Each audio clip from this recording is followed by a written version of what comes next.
Salut les Stratoniens, j'espère que vous allez tous super bien. On se retrouve aujourd'hui du coup pour une vidéo, un petit débrief de ce qu'on est en train de faire sur le Bitcoin. On est en train de vraiment péter donc la zone, ma grosse dalle en béton, on est en train de la rect. Donc on va regarder ça un petit peu ensemble aujourd'hui. On va parler du BTC, l'Ether, le BNB et puis toutes les altcoins que vous m'avez demandé. Donc ça c'est tout ce que vous m'avez demandé. N'hésitez pas du coup à aller voir la vidéo que j'ai sortie ce matin sur les pullbacks.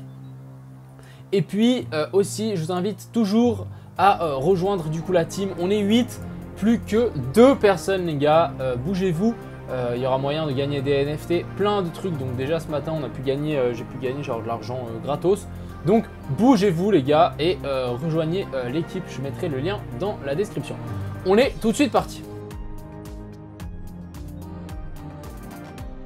Donc le Bitcoin, depuis qu'on est revenu dans ma zone ici en vert, donc la zone que j'avais notifiée, la zone des 44 000 sur laquelle j'avais notifié, on est revenu mais juste pile poil dans mon rectangle, bah c'est Moon. Pour le moment, on fait que péter par le haut, on n'est pas venu retester du coup la zone des 45 700, mais je veux quand même vous dire méfiance.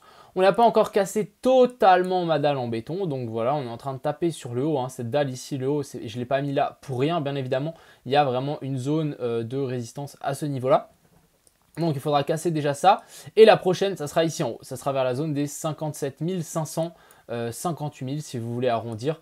Donc si vraiment on pète ça, je pense qu'on ira chercher beaucoup plus haut. Je veux quand même vous dire, on n'est pas à l'abri de continuer vraiment à nous faire une espèce de parabole comme ceci. Clairement, on n'est pas à l'abri de dégringoler, refaire encore un sommet un peu plus bas et ensuite chuter pour ensuite repartir. Ça, c'est vraiment un scénario sur lequel il peut arriver. J'ai vu sur Twitter, je commence à avoir pas mal de gars sur Twitter qui disent qu'ils ont pris profit, qui sont en train de prendre profit, qui sont rentrés tout en bas et qui sont en train de prendre des profits maintenant. Donc à voir. Et puis on a aussi cette pattern, donc un petit peu plus bull ici, pattern d'élargissement, sur lequel on a fait un petit pullback et maintenant on repart plein nord. Donc assez intéressant. Celle-ci, elle a bien été plus ou moins confirmée, donc on est plus ou moins reparti du coup vers le nord. Ici en bas, ma zone, je commence à de plus en plus penser qu'on n'y reviendra pas. Pour le moment, c'est vraiment en train de tout péter par le haut. Je veux quand même vous dire, il y a beaucoup de gens qui disent « Ouais, il n'y a pas de volume, il n'y a pas de volume. » Mais après, on compare dans une zone où il y a eu énormément d'accumulation, où il y a eu de la panique, etc. Donc c'est normal qu'il y ait eu beaucoup de volume. À mon avis, ce volume, on devrait plutôt le comparer à un moment où on était avant un méga pump. Et du coup, on est plus ou moins par ici. Et finalement, les volumes, ça va. Mine de rien, on commence à péter. Donc ici, on était en train de péter des nouveaux sommets. On n'avait pas de volume non plus, ça commençait à venir. Donc à voir, je pense qu'on peut commencer à avoir des spikes verts ici pour la suite, en tout cas si vraiment on pump. Donc vraiment cette dalle en béton, il faudra vraiment à mon avis s'extirper et après on pourra venir faire pullback. Donc si on ne fait pas pullback sur la zone ici en bas, on reviendra faire pullback, pourquoi pas sur cette petite zone un petit peu plus haut. Et comme j'ai dit, donc la prochaine zone, ça sera ici des 57 500 voire 58 000. On aura cette trendline ici à venir chercher, qui me semblerait plutôt pertinent, hein. Et bien évidemment, on n'est pas du tout obligé de revenir chercher ici cette zone, plutôt juste monter, tac, tac, tac, tac, et on continue tranquille. Donc ça peut clairement le faire. Ensuite, on a l'Ether, donc l'Ether qui réintègre donc ce petit canal, je vais vous montrer, donc voilà, c'était plutôt assez pertinent. Oups. Ici, belle petite réintégration, petit bull flag, boum, on réintègre, donc ça c'est plutôt assez intéressant. Et maintenant, on continue à monter. Donc, pour l'Ether, même chose, un petit peu plus la zone ici que j'avais notifié, voilà, vers la zone des 3500 à 3400. On peut très bien se retourner, hein. On n'est pas à l'abri de clairement faire une va et de faire quelque chose comme 1, 2, 3, 4 et puis 5 et ensuite on corrige en ABC. C'est vraiment ce genre de pattern qu'il va falloir faire attention. Après, je pense que l'Ether, il est clairement, à mon avis, dans un espèce de range entre cette zone haute et cette zone basse. Et du coup, si on revient là, je pense que vous pouvez faire all-in sur l'Ether sans souci. Tout dépendra de comment on fait, comment ça va se terminer là-haut. Mais ces zones, je commence à y douter de plus en plus et je pense qu'on peut clairement rester à stagner ici pour ensuite repéter. Mais en tout cas pour l'Ether, faites attention avec l'Ethereum 2.0 parce que je pense que si vous avez de l'Ether, il y a moyen que vous deveniez très riche. Voilà, en tout cas, je voulais dire ça. Mais à mon avis, l'Ethereum 2.0 risque vraiment d'être assez énorme. Même on envisage pour IMO, pourquoi pas. Ensuite, le BNB qui casse enfin donc cette zone sur laquelle il casse le range par le haut. Et ça, c'est très bien. Ça veut dire qu'on peut peut-être avoir une accélération ici par le haut. Je voulais quand même vous montrer cette petite vague d'Elliott. Donc ici, imaginons, on avait la racine, sommet de la 1, bas de la 2. On était revenu pile poil chercher la zone des 161,8 au top là.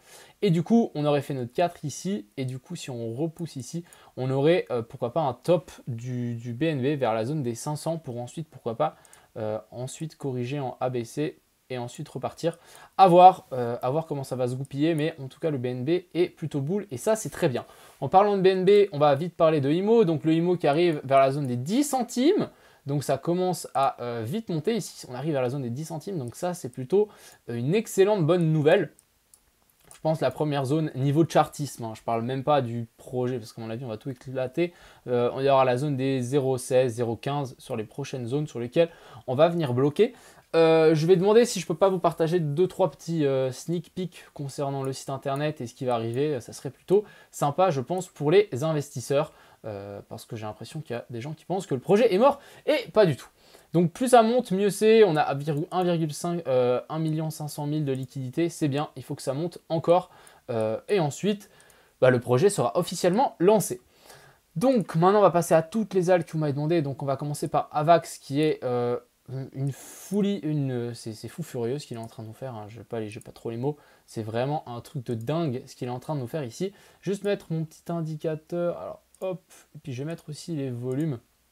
Donc ici on avait vraiment une petite zone, et je pense que si je passe en 4 heures, ok, on arrive sur, on a la prochaine zone, donc ça sera vraiment la zone ici en haut à venir chercher, donc vers la zone des 42 pour notre cher ami Avax. Donc il y a encore une sacrée montée et ensuite on n'est pas à l'abri de nous faire quelque chose comme ceci. Ça serait plutôt assez intéressant. Ensuite on a Elrond qui finit par casser par le haut et ça c'est très bien. On aura la trendline ici sur laquelle il va venir taper. C'est obligé qu'on y revienne. Et puis si on arrive à casser ça, bon, on reviendra directement vers le haut. Ici vous voyez bien que vers la trendline on a un pic de volume, donc on n'est pas à l'abri de venir faire un petit stop vers la zone des 180. Ensuite, on a le fun. Alors, le fun qui m'a été demandé, donc lui, juste magnifique, hein, le pullback ici. Par contre, attendez, ça fait dommage que je ne l'ai pas vu avant lui. Hein. On était revenu pile poil sur cet ancien top ici. Et du coup, maintenant, ça pump. Franchement, magnifique. Magnifique pullback sur cette EMA 200. Franchement, c'est super. On a cassé le range par le haut, donc grosse cuve. Et on repart. Donc maintenant, prochaine zone, ce sera clairement le haut du range ici. Du volume profile, voire vraiment chercher les tops ici vers la zone des 0,47. Ensuite, on a le GRT. Alors GRT, même chose, magnifique pullback. J'aurais peut-être pu le mettre dans ma vidéo pullback aussi. Regardez-moi ça. Magnifique pullback sur lequel on est arrivé. Et du coup, maintenant, ça pump. Ici, il y a du travail à venir faire. C'est pas impossible que en fait, on vienne dans cette zone et qu'on bloque un petit peu. Donc vers la zone des 1,20. Et une fois que ça va passer, on risque vraiment de FOMO. Donc on va juste peut-être passer un petit coup comme ceci. Donc voilà, assez intéressant. On a la trendline qui est vraiment revenue pile poil. Maintenant que j'y pense, la personne qui m'avait demandé pour Avax, il voulait que je regarde les Fibos. Donc les Fibos pour Avax, c'est assez simple. On va passer en log. Mais sachez que quand on est dans ce genre de choses, les Fibos, ça ne sert presque plus à rien. On fait que de monter et puis les Fibos, on les éclate. Donc c'est vraiment quelque chose que je voulais quand même faire passer comme message. On n'est vraiment pas à l'abri de tout péter et les fibos qui ne nous servent plus à rien. Mais on a 2-3 fibos quand même assez intéressants. On a la zone ici des 161,8, donc la zone des 100 pour Avax qui vaut 100. On a la zone des 261,8, 361,8 et ici 461,8. Ce que je vais quand même vous dire, vu la charte, ici, ça ressemble fortement à ce qu'on a fait là. Tac, tac, tac. Et du coup, maintenant, on serait dans cette zone. Et du coup, toute cette zone ici, il y a un sacré paquet encore à monter. Donc, je pense que pour Avax, je pense qu'on peut clairement exploser ces zones. Et un Avax à 1000 $, ça me choquerait pas plus que ça. Ensuite, on a MTL. On va passer en automatique. Alors, hop, on a MTL sur lequel on est venu un petit peu bloqué sur ces petites zones ici, comme on peut le voir. On a eu 2-3 petits blocages. On va tenter de repasser par dedans. On est venu faire un magnifique pullback ici, si on regarde un peu plus près. Ouais, franchement, c'est propre, hein. Même si c'est pas pile poil dessus, mais ça compte. Et du coup, on est amené à pousser encore plus haut. Donc ici, MTL, assez intéressant et plutôt une pattern assez boule. Ensuite, on a PNT, donc lui, même chose, juste enlever tout ça. PNT, rien à dire, super boule, super propre. On revient pile poil sur la trendline. On regarde ici, on a une petite zone, donc zone de support, zone de résistance.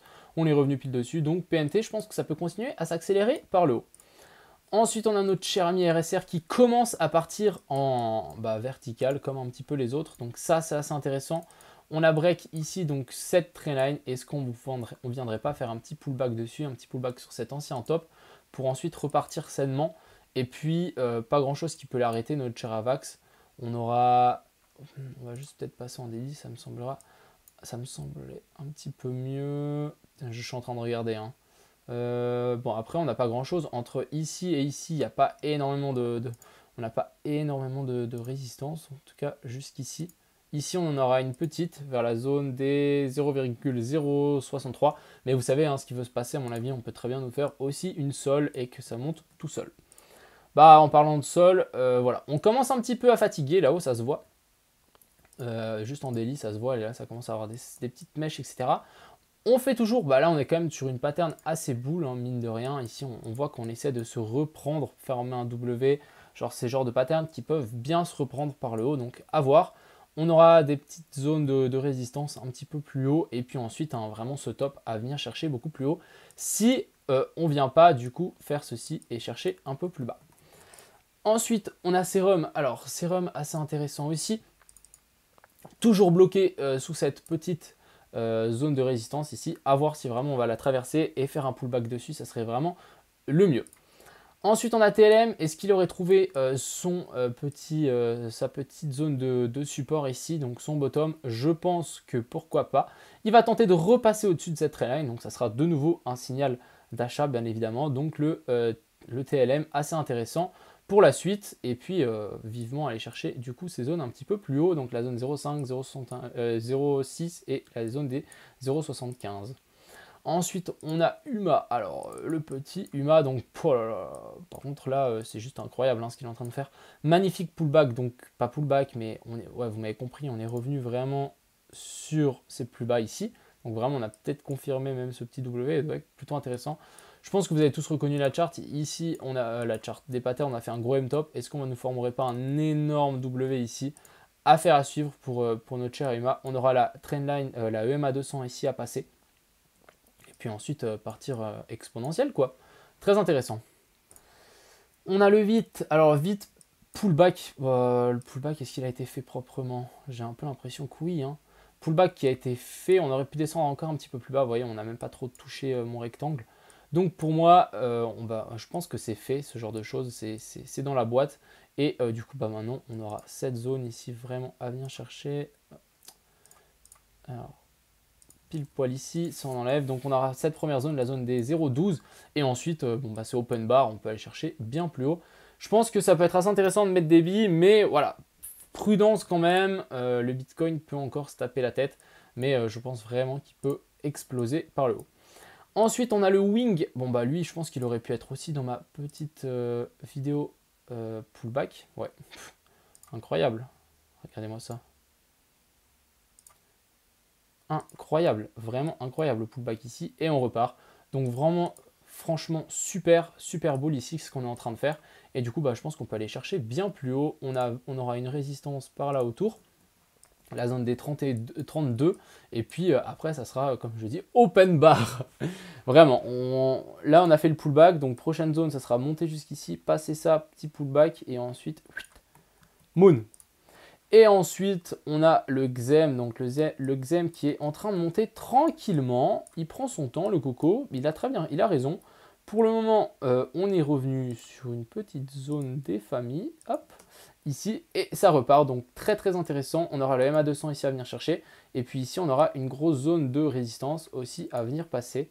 Donc vers la zone des 0,27 par là autour. Et si on passe ça, je pense qu'on pourra à la limite chercher la zone 0,32 et puis ensuite continuer à grimper. Mais en tout cas ici il y a un magnifique il y a un x3 quand même à venir chercher, donc très intéressant pour la suite. Donc je pense qu'on a fait le tour un petit peu pour cette vidéo. On va juste retourner du coup sur le BTC. Hop. Pour le moment, ça ne passe pas. Je pense que ça va pas tarder. Hein. Personnellement, je pense qu'on va pas tarder à passer vite par-dessus. Venir aller chercher la zone des 55 000, voire ici la zone des 58 000. Ce que je voulais aussi vous dire, c'est qu'on n'est pas à l'abri donc de monter jusqu'à fin août. Là, on monte encore une dizaine de jours jusque septembre. Donc septembre ici. Ensuite, septembre, on commence à marquer le top. On crash mi-septembre. Donc ouais, plutôt faire comme ça, tac tac. Ici, on stagne. Début septembre, on crash. Mi-septembre, on revient faire pourquoi pas des pullbacks sur les zones actuelles, voire beaucoup plus bas. Et ensuite, septembre, octobre, novembre, décembre, bah c'est Moonboy. Là, il va faire que monter et ça va être insane. Donc un peu le plan niveau trendline. Moi, je pense qu'on peut clairement finir le bull run vers février, fin janvier, février. On verra ça. On va essayer de peaufiner plus ou moins. Plus on monte, plus on peaufinera, plus on essaiera de trouver le top. Je ferai des vidéos comment sortir proprement du bull run. Et puis j'espère que ça vous intéressera. Et puis voilà. Donc je vous souhaite une agréable soirée. Ce soir en live à 20h. Et puis, ciao les gars. Crypto, million. Crypto, million. Crypto, million.